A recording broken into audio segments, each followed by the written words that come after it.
Hello, and welcome to the monthly health talks brought to you by the Center for Asian Health Research and Education and the Stanford Health Library. My name is Bryant Lin. I'm co-director for the Center for Asian Health Research and Education.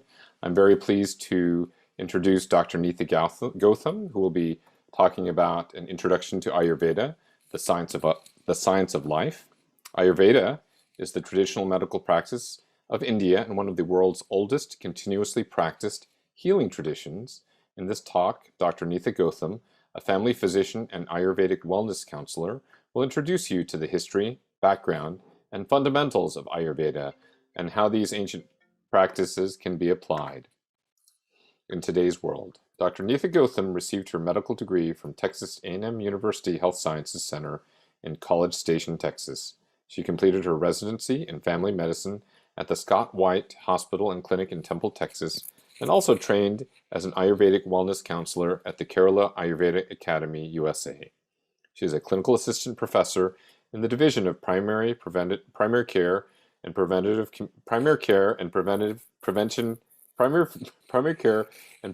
Medicine in the Stanford University School of Medicine in Stanford, California.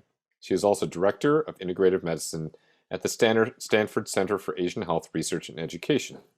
Her interests include prevention, integrative medicine, establishing partnerships with patients to optimize their health. I'm very pleased to welcome Dr. Neetha Gautam. Dr. Lin, thank you so much for that very kind introduction.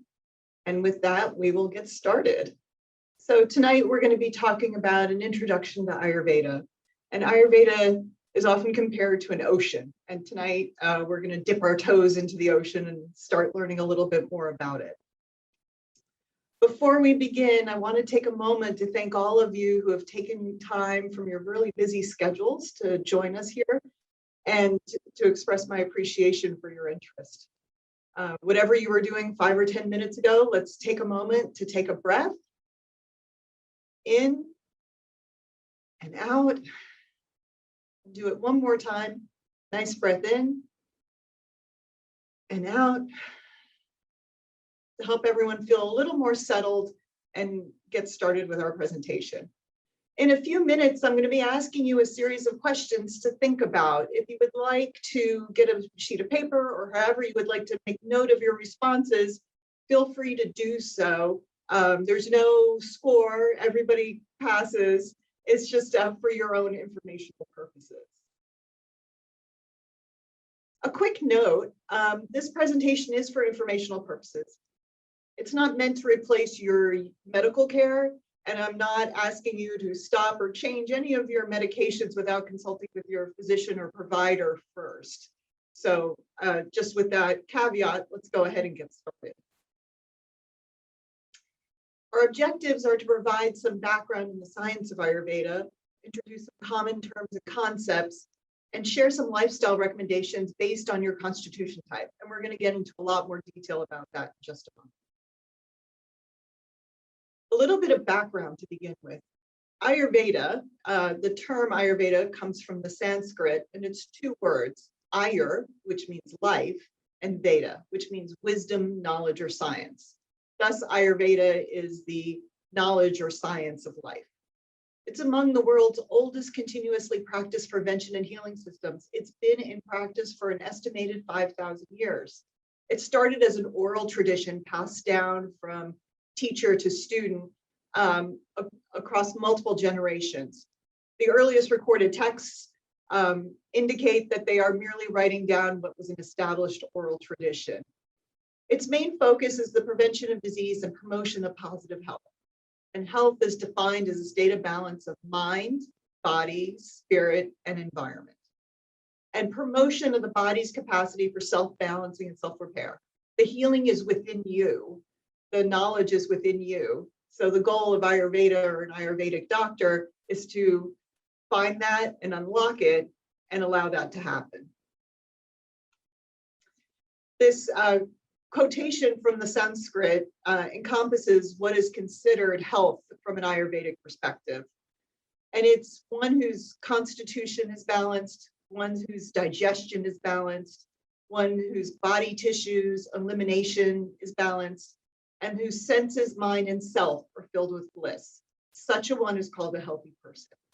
I really love this quote because it talks about health not being strictly about the body. It's the body, the mind, it's how everything's functioning. And also it's about more than the absence of disease, which is sometimes a pattern we fall into when we think about health. And the World Health Organization, the WHO, echoes this in their definition of health. Health is a state of complete physical, mental, and social well-being, and not merely the absence of disease or infirmity. And that this is a fundamental right of all of us, without distinction of race, religion, beliefs, economic, or social conditions. And so we're seeing this idea of this all-encompassing, a holistic approach to what health means beyond not being acutely ill. Moving forward, of the fundamentals of Ayurveda, there are 5 elements in Ayurveda, and you're going to see these come up over and over again as we continue discussing. And again, this is not meant to be any sort of quiz. You're going to just hear these over and over, and it's just a matter of getting familiarized with them. So the 5 elements make up all of the universe, and that is everything that you can imagine and think of is some combination of these 5 elements, including us. And those 5 elements are space, air, fire, water, and earth. And so as we think about those different elements and the qualities or what we associate with those elements, you'll see that come into play as we talk about our constitution and the impact of these elements on our beings. So when we think of space, like outer space, it's clear, it's very subtle, right? It's not visible. It expands. It's always moving out in all directions. Air, like our atmosphere, it's light, it's dry, it's mobile, it's variable. Today has been a windy day, but the wind is never constant, right? It comes and goes. Fire, we think of hot, sharpness, water, flowing, the wetness, the dullness of it, and the earth, right? Hard, dense, static, solid, in comparison to space, so light and expanding. So we're going to see these elements come into play as we move forward. Those 5 elements come together in different combinations to form the 3 doshas, or constitution types. The first one is Vata, which is a combination of space and air. Pitta is the second one, and it's a combination of fire, mostly with a little bit of water. And Kapha, a combination of water and earth. And we're going to talk about these each in more detail as we go forward. It's important to know that all of us are some combination of all 3 doshas. The combination is determined at conception. It's influenced by the makeup of the parents, but not strictly genetic, but as well as environmental factors. So there's that interplay there between what's going on in the environment, where you live, the background of your parents, that all come into play in determining your constitution. The term for the unique constitution of an individual is prakriti, and we'll talk about that a bit more as well.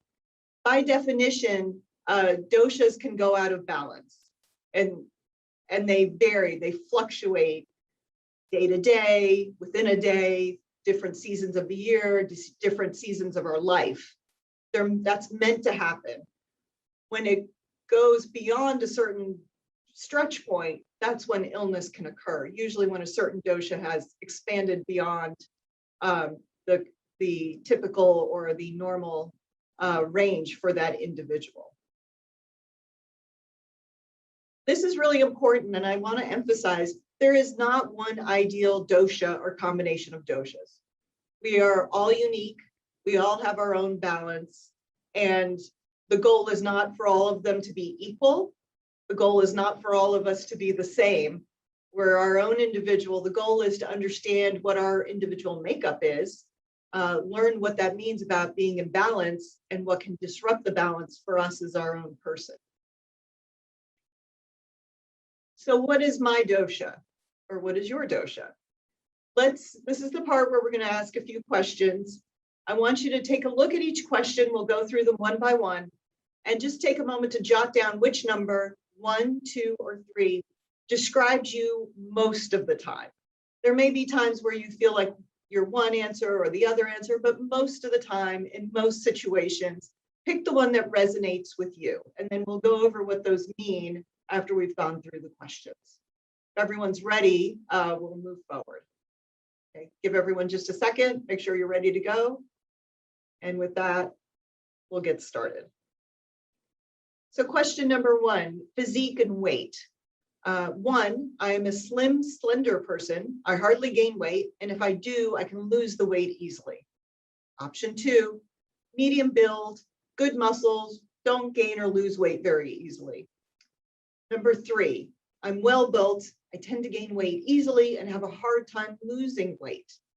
So take a moment, which one of those resonates with you, and make note of what your answer is. Question 2, skin and hair. My skin is, number 1, my skin is dry, thin, and prone to itching. My hair is thin, dry, and brittle. Number 2, my skin has red undertones, moles, freckles. My hair also has a reddish tone, and I may have a receding hairline or premature graying. Can also be a feature of number 2. Number 3, my skin is smooth and soft, sometimes looks pale. My hair is thick, full, lustrous, maybe slightly oily. Take a moment to jot down 1, 2, or 3, then we'll move on to the next one. Number 3, eyes. First answer, my eyes are small and can feel dry or unsteady, always moving around, darting. Number 2, my eyes are medium in shape, sharp and penetrating. Number 3, my eyes are big and round in shape.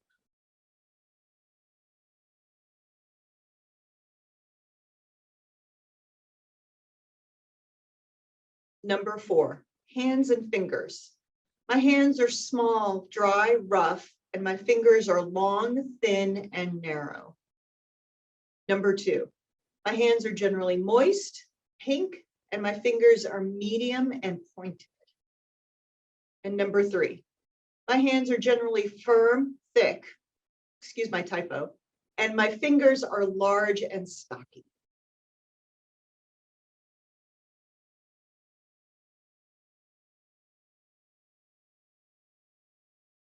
Number 5, complexion. Number 1, my skin is dull or dark in tone. Number 2, my skin is red, ruddy, and glowing. Number 3, my skin tends to be white or more pale.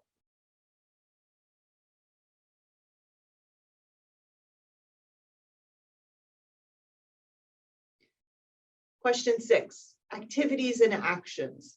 Number 1, I'm a very active person. I like to walk fast and talk fast, always on the move. Number 2, I like to think before I do anything. My actions are very thoughtful and precise.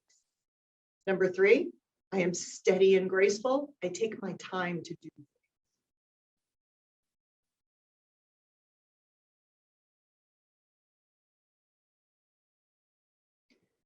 Question 7, sleep.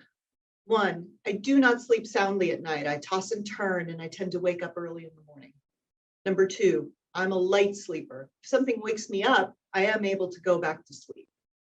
Number 3, I am a heavy or a deep sleeper.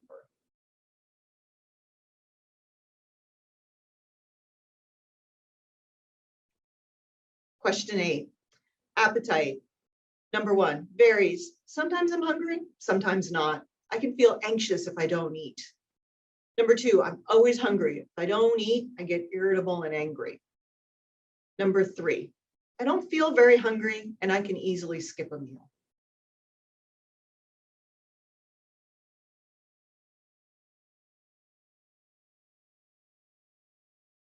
Number 9, bowel movements. Option 1, I tend to get constipated and may not have a bowel movement every day. But number 2, I have regular bowel movements that sometimes are loose. And number 3, I am very regular with my bowel movements. It's not a clock to me.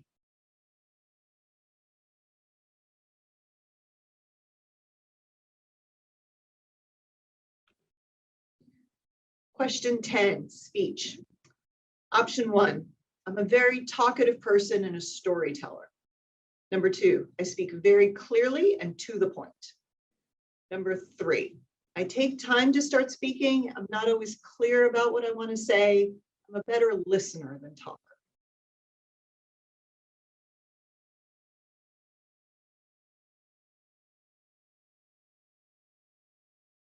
Question 11, emotions. 1, I'm a born worrier, often feel anxious, nervous, restless.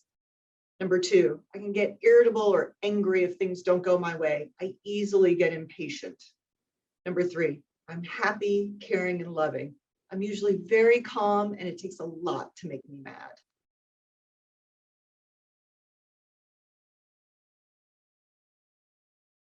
Question 12. We're doing great. We're almost done with the questions. Just a few more. Memory. I remember quickly, but I forget quickly. Option 2. I remember what I want to remember, and I never forget. Option 3. I'm slower to remember, but once I do, I never forget, and I'm able to remember minor details.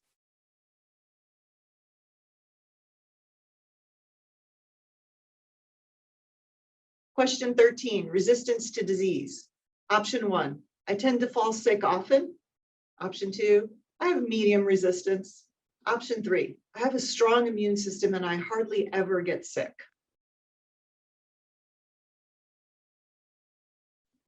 Question 14, health problems. Option 1, I tend to have issues with constipation, anxiety, depression, pain, or fatigue. Option 2, I tend to have skin infections, fevers, heartburns, acid reflux. Option 3, I tend to get allergies, congestion, weight gain, or this feeling of slow or sluggish digestion.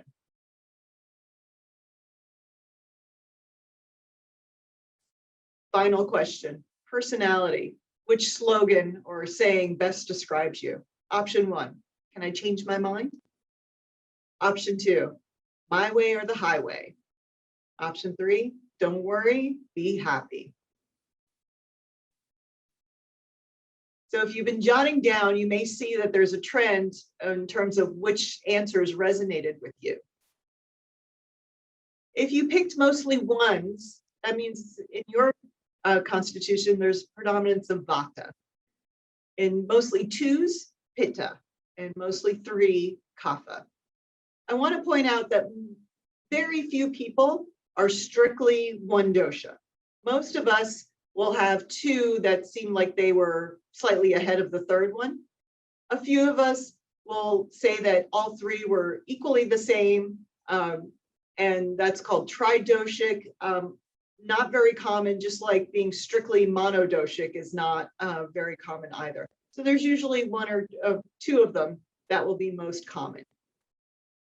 So with that, now that you have some sense of maybe where you fall, and this is a very basic evaluation, there would be a lot more taken into account if we were sitting down one-on-one and having a more detailed discussion about your health and your health status. But just to give you a general sense of where you fall as we go through this conversation a little further. We're going to talk now at this point a little bit more detail about each one of the doshas. And as I go through this, I'm going to talk about things that can cause imbalance and things that you can do to help rebalance the dosha. Ayurveda is very practical. So it's not meant to be prescriptive if you follow all these rules or don't bother at all. As you go through this with me, see if there are 1 or 2 things that might resonate with you that you think make sense or would be reasonable for you to try to apply to your life. We're also going to talk about, in addition to dosha-specific suggestions, we're also going to talk about general guidelines that are helpful for all of us to consider in terms of optimizing our lifestyle. So with that, we will start with Vata. As a reminder, Vata is a combination of space and air. It controls movement, right? You think of space, air, the wind. It's the only dosha that moves. That makes it unique. And so it's sometimes called the king dosha because that. It controls the movement throughout the body. So anything that moves within the body, circulating, breathing, the movement of your digestive tract, the elimination of wastes. Speech, the movement of the vocal cords, allowing me to talk to you this evening, is governed by Vata. When we think of space and air, the qualities that we think of are dry, light, cold, rough, quick, and movement. Also, variability, just like the wind never blows at a constant speed all the time. Sometimes it's windier than others, or sometimes there's no wind at all. That variability is also a feature of Vata. So characteristics in the personality of someone who has a Vata predominance. They're very alert, they're very enthusiastic and creative.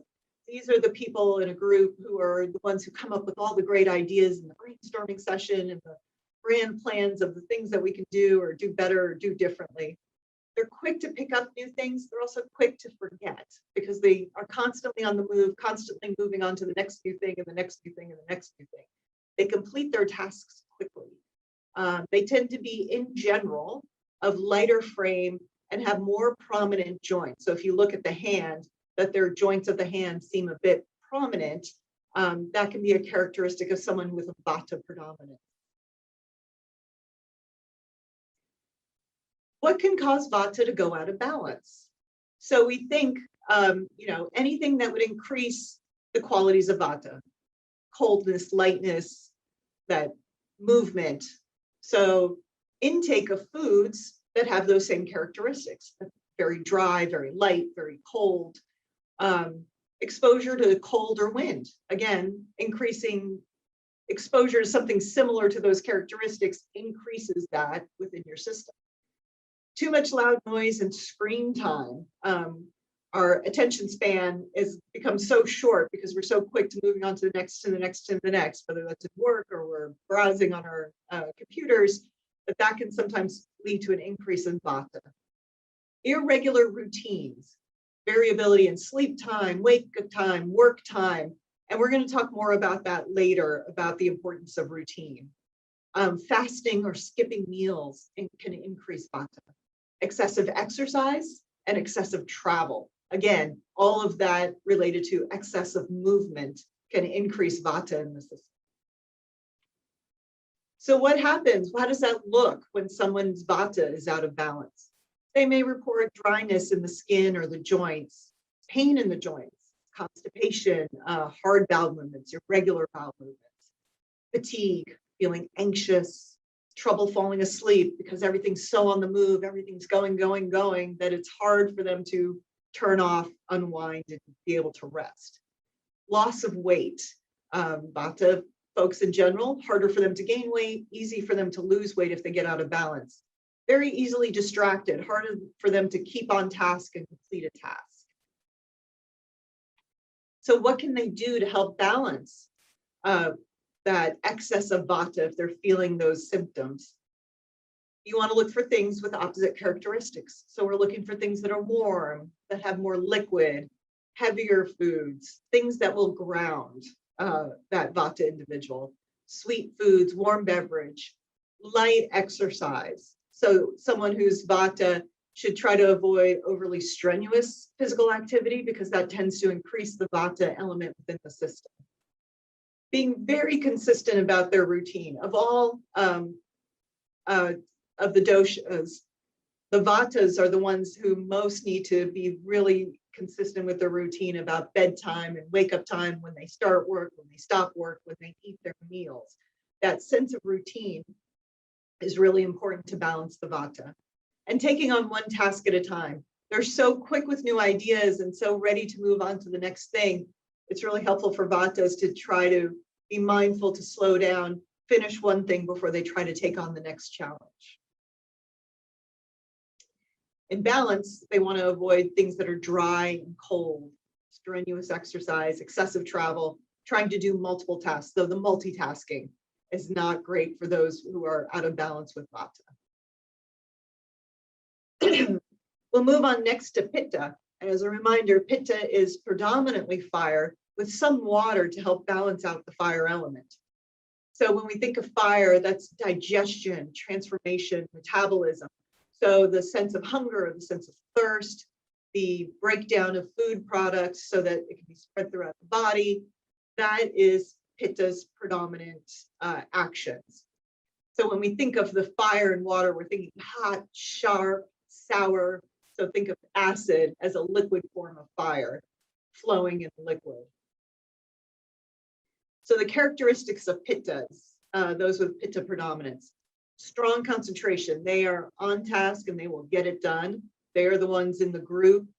The Vata persons come up with all these great ideas. The Pitta person is your logistics person, who's going to be able to go, here are the steps we need to follow, here are the rules of how we're going to get it done, and see the project through to completion.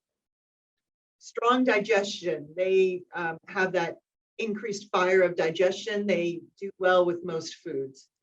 Sharp intellect. Sometimes they're considered natural leaders. A lot of heads of companies, presidents, doctors tend to have a Pitta predominance. Good energy level. Lustrous complexion. They might have reddish undertones to their skin. Good communication. They're to the point. No beating around the bush in terms of what they want to say. They tend to be of medium size, medium frame, medium appearance of the hands and the joints. What can cause a Pitta to go out of balance? So anything that would increase the heat or the fire in the system. A hot climate. Foods that have those fire type qualities: sour, salty, pungent foods, tobacco use, alcohol use, caffeine, being very competitive, viewing everything as a competition or trying to always outdo someone else can raise the Pitta. And excessive mental stimulation. They're always trying to go, go, go, go, go. That can lead to too much Pitta in the system. What does that look like if someone's out of balance with their Pitta? They can be irritable or angry, short-tempered. That being to the point can sometimes be a little too direct, a little too harsh when that Pitta is out of balance. They're predisposed to heartburn, skin rashes, so red type rashes or reddish outbreaks. It can lead to loose bowel movements. That fire's just burning through everything. It's sort of like disintegrating it. Fevers, inflammation, sweating, burning of the eyes, any redness of the eyes. Those are characteristics of a Pitta who's out of balance. So again, like we talked about with Vata, when we think about what would be helpful for Pitta, we think about things that are the opposite qualities. So instead of looking for more spicy, sour, acidic foods, which sometimes is what the Pitta craves, they need to eat things that are cooler. They tend to do better with cooling foods than others. Leafy green vegetables, sweet things, astringent foods like pomegranate tend to be a good idea in terms of balancing a Pitta constitution. Spices that tend not to be heating, like coriander, turmeric, fennel, can be good for a Pitta. They want to try to stay away from like the red pepper or the black pepper. Moderate exercise, but again, not the strenuous exercise. Time outdoors, being in nature is really helpful to balance Pitta, but not during the middle part of the day when the sun's highest, right? The highest temperature of the day, again, could increase the Pitta constitution. And letting go of the need to be in charge. Pittas are used to jumping in and taking over, and they need to be mindful of stepping back and allowing others to contribute and be part of the process of getting things done. And finally, we're going to talk about Kapha. As a reminder, Kapha is a combination of water and earth. And so Kapha provides your structure. So the structure of the bones, the muscles, the organs, that's Kapha. Also, the lubrication of the joints, that liquid in the joints, is related to the Kapha dosha. Mucus production, tissue formation. So we think about solid, stable, structural, doesn't move rapidly, can be a little oily or dull even. So the characteristics of Kapha, they are the strongest in terms of physical strength, body structure, immunity, their joints and bones. Because of that, they tolerate more strenuous exercise than either Pitta or Vata predominant types. They're very calm, they're very kind, they're very generous, So in that group, if you imagine all three types are present, and the Vata person has come up with the great ideas, and the Pitta person has come up with the rules to get it done, the Kapha predominant person is the one who's going to make sure everyone gets along and is happy and is looked after throughout the process. They're a little slower to pick up information than the other two groups, but once they retain something, they have it. You don't have to worry about them forgetting it or losing track of it. Once they know it, they know it. They're very slow to anger, very calm, kind people. They tend to have large eyes, very thick hair, and again, that solid frame, more so than the other types. Causes of imbalance. So anything that increases that cold or heaviness in the system is going to cause that imbalance. So sweet, sour, salty foods, junk food, large volumes, taking in large volumes of food, cold foods, heavy foods, ice cream, cheesecake are classic examples. Lack of physical activity, oversleeping, and daytime napping.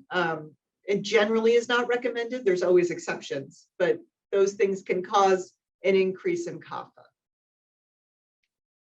So how do we balance it? The kapha person has the benefit of being able to eat most spices, except for salt. Salt will increase kapha. Vegetables, going with foods that are lighter in consistency, and the astringent foods like we talked about with the pitta types. They want to limit things that are very heavy: red meat, dairy, ice cream, sugar, salty foods can increase kapha. They should exercise regularly. They're the ones who do best with the moderate or more strenuous exercise. Their bones and joints have better tolerance for it. But sometimes if they're a little out of balance, they may not have that motivation to get up and move. And so that's where their friend who's Vata or Pitta can come along and help get them up and moving. And once they're up and moving, they do great. Moderation in portions is important, as well as not eating the next meal until the previous one is fully digested. In general, kapha digestion tends to be a little slower, and you want to make sure that the body has processed one meal before bringing in the next. And just to say, when we talk about limiting things, it's not a strict do or don't list. So it's not that the Vata person can't ever have anything that's dry or light, or the Pitta person can never eat anything spicy, or the kapha person can never eat anything sweet or red meat. But to be aware that there's that predisposition, and so to be mindful of how much of it one takes in. So now we're going to talk about some recommendations that are helpful for all of us, regardless of our dosha type. This proverb, I think, is great and really speaks to the role of diet and our nutrition in terms of our health. Without proper diet, medicines are of no use. With proper diet, medicines are of no need. Now, I'm not advocating or asking you to stop any of your medications that you're currently taking. It just highlights an observation that I've had in my years of clinical practice, that there are people that I see, and it seems no matter how much medication we give, we cannot seem to manage the condition. It's very hard to out-medicate a poor diet. Conversely, I've also had the fortune to see many folks who, when presented with a diagnosis of an illness, really do make a change in terms of how they eat and their lifestyle, and are able to do just great and not need medication to manage that condition. So it's really reinforcing that the self-healing is within you. It's not about guilt or judgment, but that you have that potential. And so to the extent that you're able to tap into that, you are able to optimize your health and your well-being. So for all of us, these are some ideas that we can consider. When eating, sit down during the meal. I know for a lot of folks, you have young children or work, it's hard to find that time to sit, but to the extent possible, making sure you're sitting when you eat. Try to eat in a quiet atmosphere. Try not to eat while working, watching TV, on your devices, during your meal. Be aware of your meal.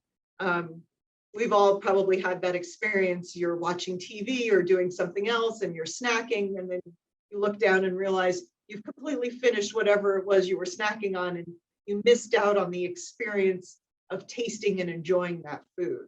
So really being mindful and taking that time to appreciate what you've prepared or what you have, eating it and eating it in a mindful manner. Try to avoid packaged, processed, and microwaved foods. And try to favor, to the extent possible, what I call soul food. So seasonal, organic, unprocessed, and local. Again, to the extent possible. Ayurveda is very practical, and this is not about all organic or nothing, all local or nothing. It's about what you're able to do in the context of your life. And this brings up the concept of prana, or life force. So the belief in Ayurveda is that these soul foods tend to have more life force in them, so more nutritious, more nutritional value. Packaged, processed, and microwave foods, junk foods, don't have that same prana in them. And so we can imagine, some of these lovely vegetables here on this picture compared to fast food, and not, everybody enjoys their fast food, but just saying you sense that, right? That's something that you are aware of at some level, that there is a difference in terms of what you feel and how you do after one meal versus another, depending on how it's prepared and what's included in it. Try to avoid or limit cold foods or drinks. So that can affect the digestive fire. We're going to talk about that more in just a moment, but just briefly, Agni is the Sanskrit term for fire. And so just like that's one of the elements, it's the fire of our digestion. So imagine that you have a campfire and you pour something cold on top of it. You're putting out the fire. You're impacting the body's ability to efficiently process what it is you're eating. Hot water is thought to be good for digestion, be cleansing, and aid in the removal of wastes. The caveat is if someone has a strong pitta imbalance or a lot of heartburn or acid reflux, to use warm water and not hot water, because it could aggravate that. For many people, unless they have a very strong digestion, raw food, so raw salad, raw vegetables, can be hard to digest and process. So the recommendation is to go with cooked vegetables. That cooking improves the absorption of nutrients, and including some spices in it also promotes good digestion. So a classic example is tomato.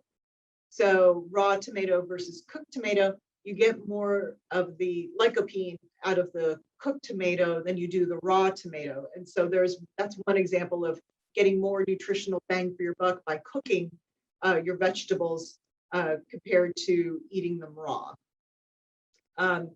Sometimes the question comes up, well, what about fruit? Fruit, this doesn't apply to fruit. When the fruit ripens, that's considered its own type of cooking process. So eating a ripe fruit is considered okay. You don't have to cook all your fruits in addition. For all of us, some other good ideas: eat until you're 2/3 to 3/4 full, until you feel satisfied but not stuffed. The idea is you want to allow some space in the stomach for the digestion, that movement of the food within the stomach as it breaks down to do its work. Avoiding taking one meal until the previous one has been fully digested.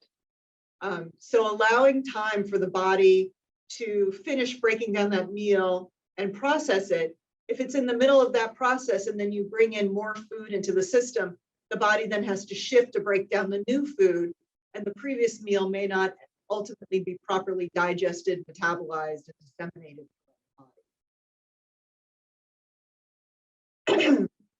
Talking a little bit more about routine, and for all of us, this is a good idea. Consistent routine matters. So bedtime, going to bed by 10 p.m., waking up by 6 a.m. We're going to talk about clocks and timing in just a moment, but just to make those points right now. Exercise ideally in the morning, and we'll talk about why before 10 a.m. in a moment. And the exercise intensity varies by dosha. So the Vata predominant folks, lighter exercise, and then Pitta, more moderate, and Kapha, the more strenuous exercise. Routine is really important for Vata, but it's helpful for all. Something I commonly come across in my clinical practice is that a lot of folks have a certain bedtime and wake up time during the week, but on the weekends or when they're not working, those bedtimes and wake up times can vary by as much as a few hours either way. And it's almost like the equivalent of getting into a plane every week and flying somewhere else. And it's like you're creating your own jet lag. And then it's understandable that come Monday morning, when you have to get back up earlier than you were on the weekend, that you feel more sluggish and it's harder to get back into the swing of things. So being consistent weekdays, weekends, to the extent possible, can help mitigate that. Meal times, also consistency matters. Trying to have your breakfast by 8 o'clock, lunch between 12 and 2, and lunch should be the main meal of the day. And the reason for that is at midday, just as the sun is the highest in the sky, that's when our digestion or the sun or the fire in our bodies is the strongest. So it's most able to handle food at that time of day. So that's what you want to be your heaviest meal.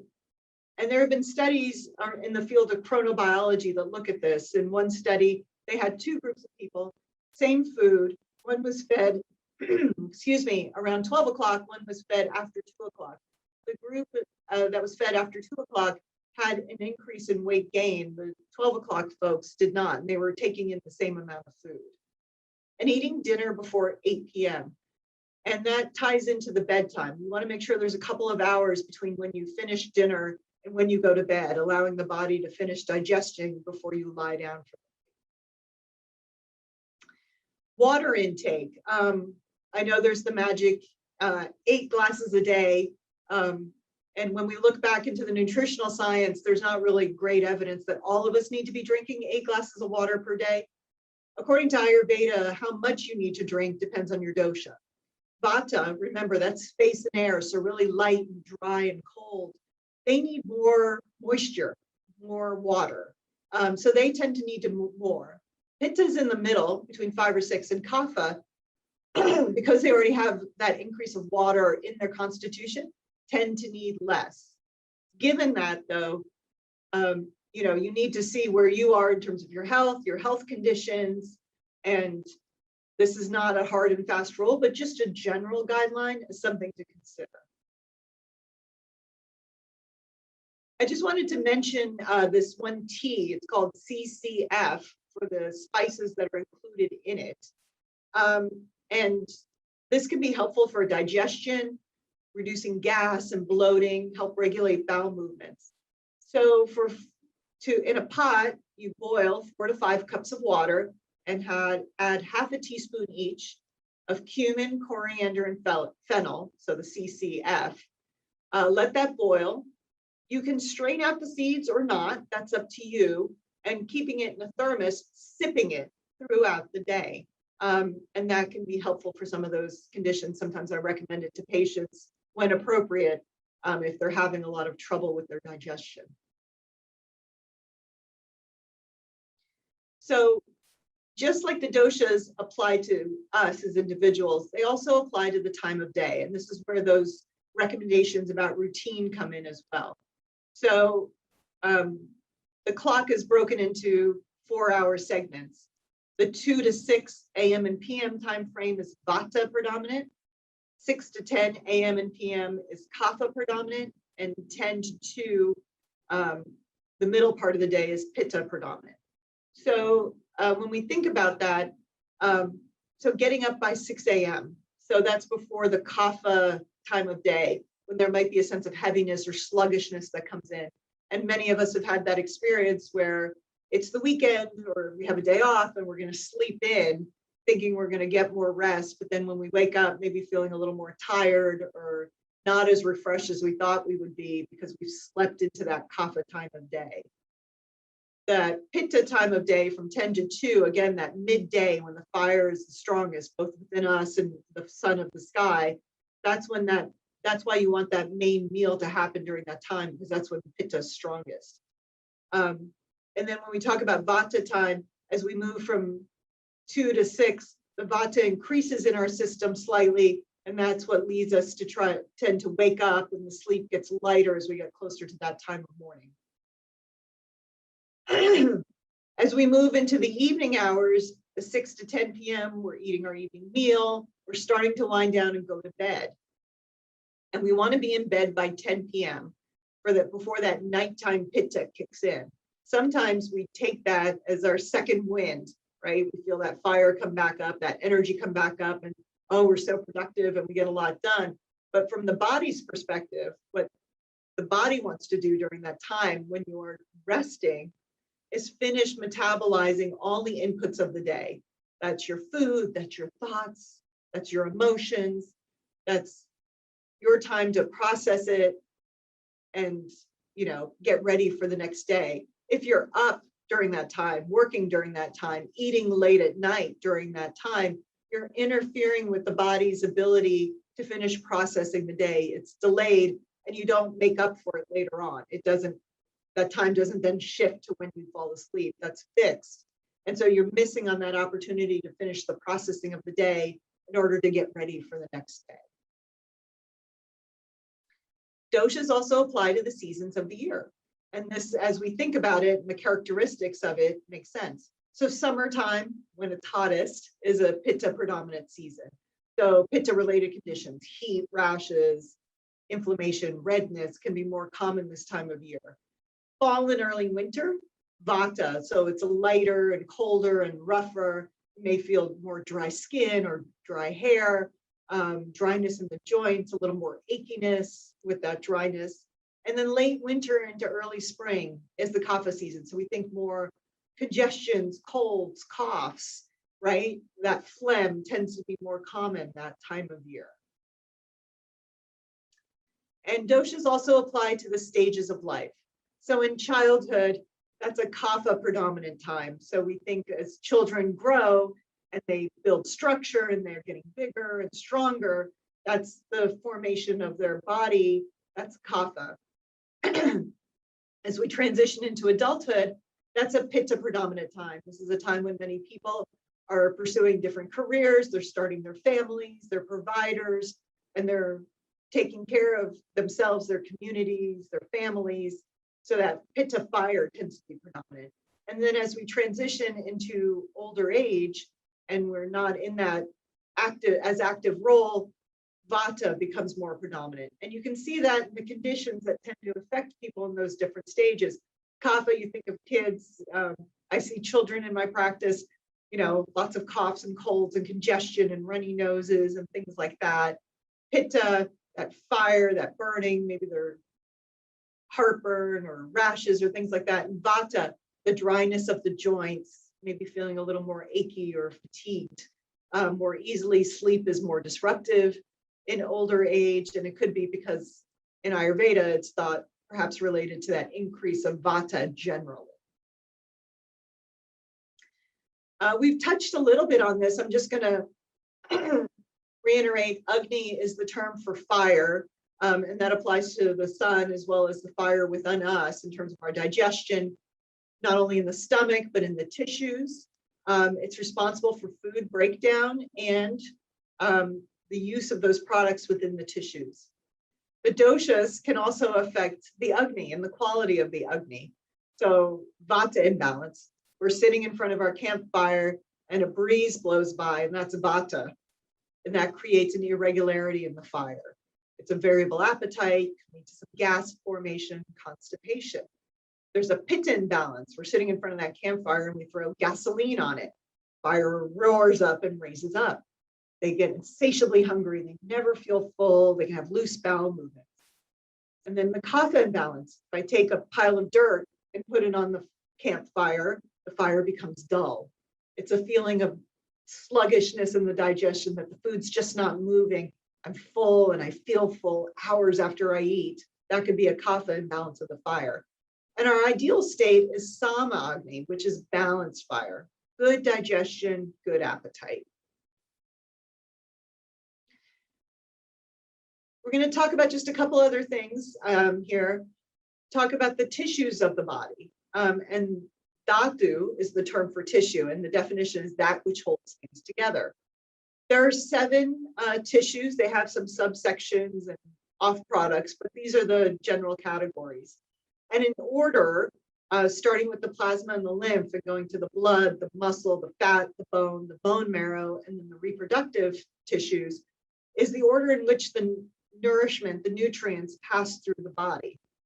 I bring this up because sometimes if we see a disruption at one point, then not only is that tissue affected, but everything else that comes after it is affected.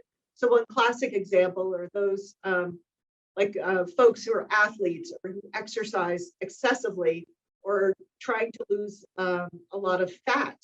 The amount of fat is necessary for the body and the body processes. But if their body fat percentage gets too low, for example, so halfway through the process, not only does it affect the fat, but it can affect their bone density, the quality of their bone marrow, and their reproductive tissues. So a classic example is a young female athlete who, if she's out of balance in terms of what she's doing and has very low body fat, she's putting herself at risk for brittle bones, and her bone marrow quality is affected. And she may not necessarily be worried about that, but we'll notice something like her cycles become very irregular or absent. And that's that reproductive tissue that's been disrupted. So it all interplays with each other and one feeds the next in terms of providing the nutrients for the whole body. Malas are waste products, that which spoils or decays, and those are outputs. And there are 3, the urine, the bowel movements, and the sweat. And in Ayurveda, we look at those, we think about those, and what are the qualities of the urine? Is it dark? Is it clear? Is it yellow? Is there any particular odor? And those give clues to what's happening inside the body. Similarly with the bowel movements or with the sweat, is there an unusual odor or characteristic of the sweat? That can give us some clues as to what's going on inside and how everything's working. And the end product of all of that, if we're out of balance, we've, eaten things that weren't necessarily optimal for us, it can lead to a condition called ama, which is the presence of undigested or improperly digested food. And that ama, in Ayurveda, it's described as a dark, sticky substance. And not only is it problematic in terms of digestion, but if it moves throughout the body, leaky gut is the modern correlate for that, it can create inflammation, and it's implicated in diseases like coronary artery disease, that plaque building up on the wall, the development of gallstones, possibly autoimmune disorders where the body doesn't recognize its own tissues and starts attacking it. A few causes of ama include incompatible foods, so foods that are not optimal for your type, but certain food combinations are not considered optimal as well. For example, eating dairy and fruit or dairy and fish are considered incompatible combinations and can lead to the production of ama. Eating late at night, again, if we're interfering with the body's final digestion and processing of the day by bringing in more food, that can be disruptive and lead to the production of ama. And then packaged or processed foods can also create that as well. And ojas, which is the natural vitality of the body, is the final product of all the digestion as it comes through all the tissues. It's the energy reserve, it's the immunity, and maintains the balance of the body. So the ultimate goal of digestion is not only to nourish all the tissues, but to produce this ojas so that the body is well nourished and cared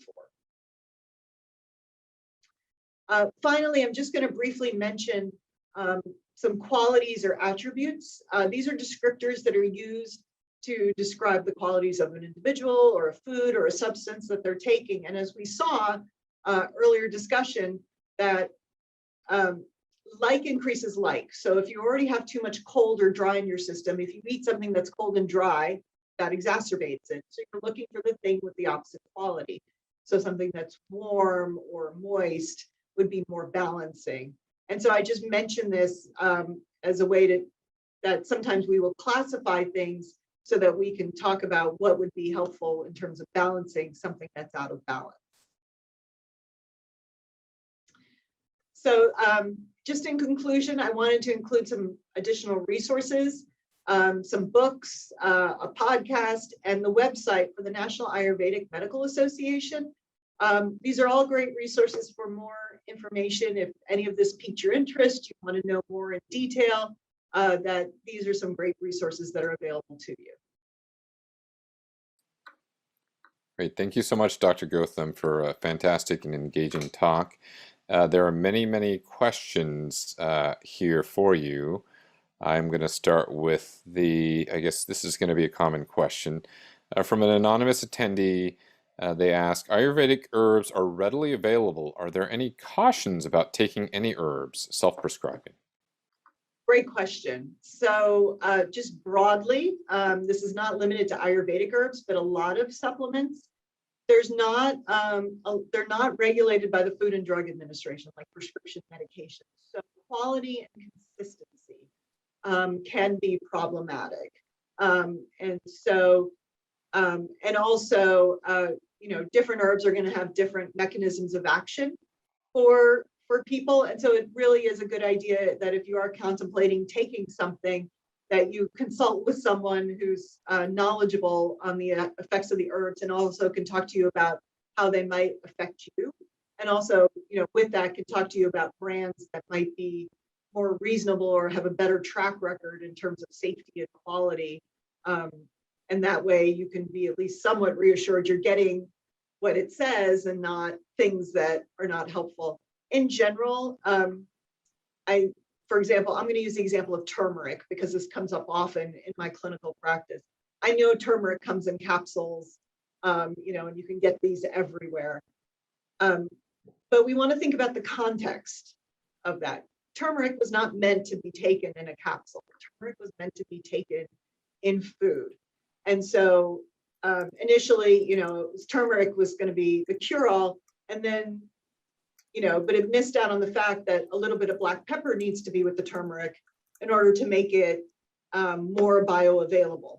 So that's really important. So in including it in your cooking, you're more likely to have gotten that. Now everyone puts black pepper extract in their turmeric supplements, but you're still sort of missing out on the context in which these things were meant to be ingested. So, if someone wants to use turmeric, for example, and there's some caveats even with that, I tend to say use it in your cooking rather than taking it in a tablet form, that you'll get more bang for your buck overall. Great. Perfect. Related question, maybe possibly from the same attendee. Are there any issues with lead contamination, or let's extrapolate that out for any type of contamination, especially heavy metal contamination of certain Ayurvedic herbs? Is that a known issue?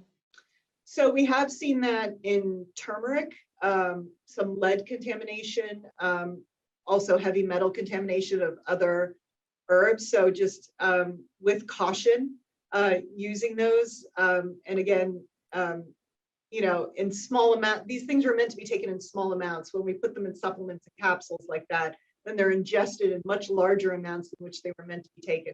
But yes, you want to make sure that, if you are going to undertake taking herbs or supplements, that you do consider consulting with someone who's knowledgeable in that area and can look at your health history.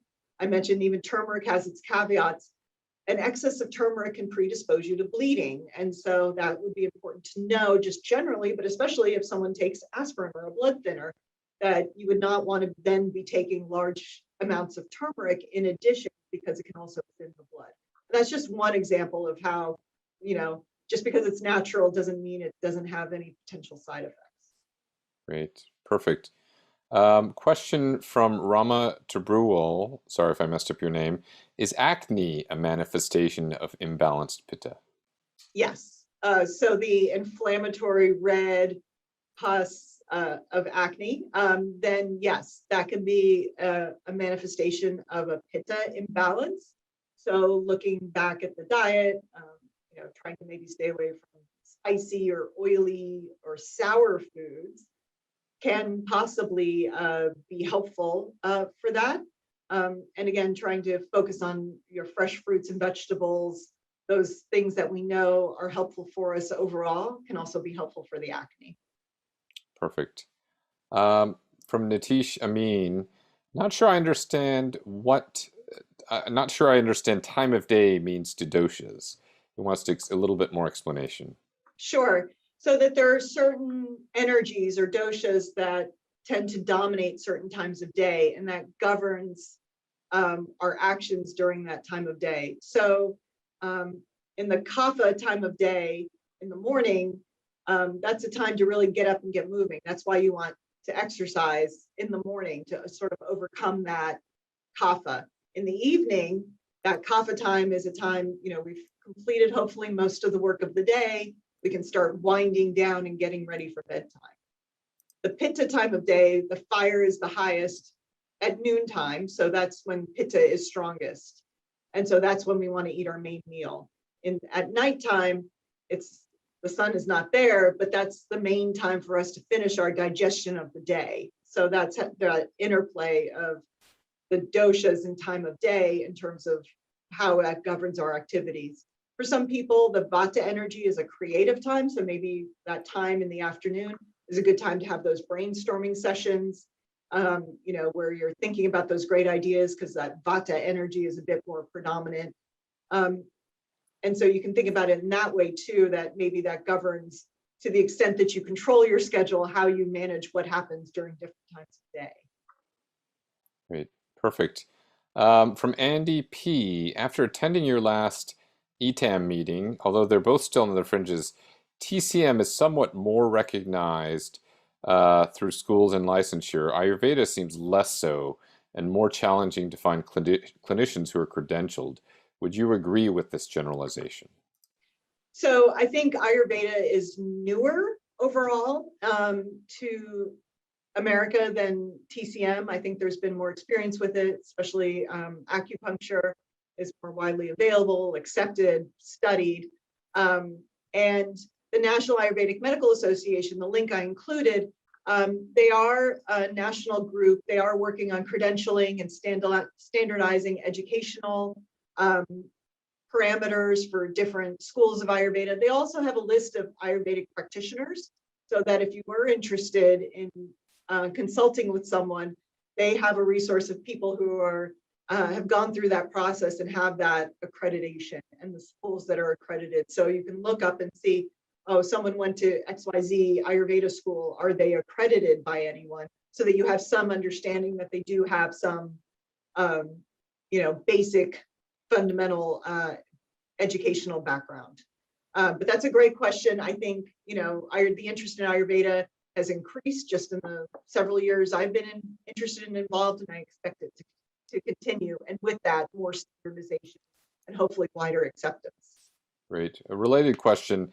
An attendee wanted to know whether you see patients for consultations.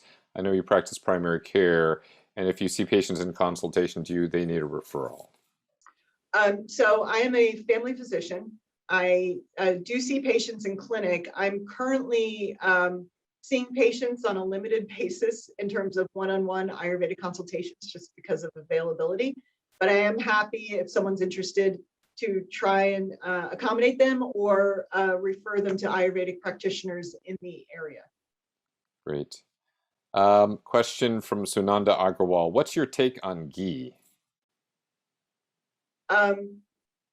Ghee which is clarified butter, is sort of a central component of cooking and thought to be good for all the doshas. So I think in moderation, it's okay. Someone who's vata predominant probably could stand to consume a little more than someone who's kapha predominant. But yeah, I mean, it's a fundamental food in Ayurveda. For those who, don't want to eat dairy or vegan, that's fine. Again, let's be practical and meet people where we are. So it's not something that I insist everybody eats and, has to consume. Great. We're running out of time, so I'm going to close it with, I'm going to combine two questions together from Divya Macharya and from Andy P. They're both asking about comparisons of TCM and Ayurveda. Do they have something in common? What are the differences? And specifically, how do the pulse diagnoses compare? Oh, wow, great questions. So Ayurveda and TCM, yes, are both ancient healing traditions. They do have a lot in common. They're early texts of Buddhist monks from China traveling to India and their commentaries on Ayurveda. And so there is some commonality in terms of thinking of the universe in terms of certain elements. TCM, they have different ones than Ayurveda, but that elements, the balance, back and forth. So there are a lot of commonalities there. So I think that's great. And I'm sorry, what was the second part of the question Just the about? pulse, Oh, the how pulse do the pulse diagnosis. diagnoses Yeah. compare? So yeah, I'm not as familiar with TCM pulse diagnosis. Ayurvedic pulse diagnosis is its own like whole field.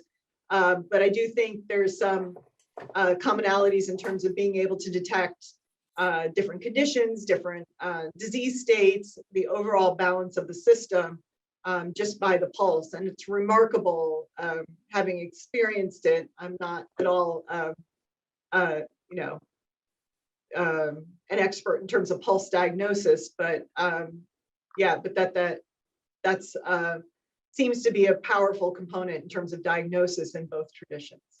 Perfect. Well, thank you so much. I think we're running out of time. Really fantastic talk today. Please share. We have an evaluation, a way that the audience can provide evaluations. This is very helpful for Dr. Gotham as well as for our talks. So if we could share the last slide with the barcode, and we'd really appreciate your help providing an evaluation for Dr. Gotham and for these talks. Can we share the screen, the last slide, Ryan or Dr. Gotham? I have the slide up. Give me a moment and see. And there were several questions about the slides and the video. I'm not sure if you'll be willing to share the slides, but we're happy to post them. But the video will be available if you go to care.stanford.edu in a few days, as well as through the Stanford Health Library. Also on if you can also search on YouTube as well for the talk. But do we have the share slide ready? And we will be taking a hiatus for the summer. There won't be any talks for the summer, but we'll resume in the fall. So please check back at our website, care.stanford.edu, for details on the next talk when that comes available. I think you may need to do a slideshow. Perfect. So if you could possibly, if that works, to scan the barcode and give a review, that would be fantastic, an evaluation. And we will also email out this barcode as well to all the attendees, as long as with the video link information. So with that, thank you for your attention this evening. Really appreciate Dr. Gotham and all the attendees, as well as the Stanford Health Library and the Stanford Video Center for supporting this talk. Really have a great weekend. Have a great summer. Bye-bye.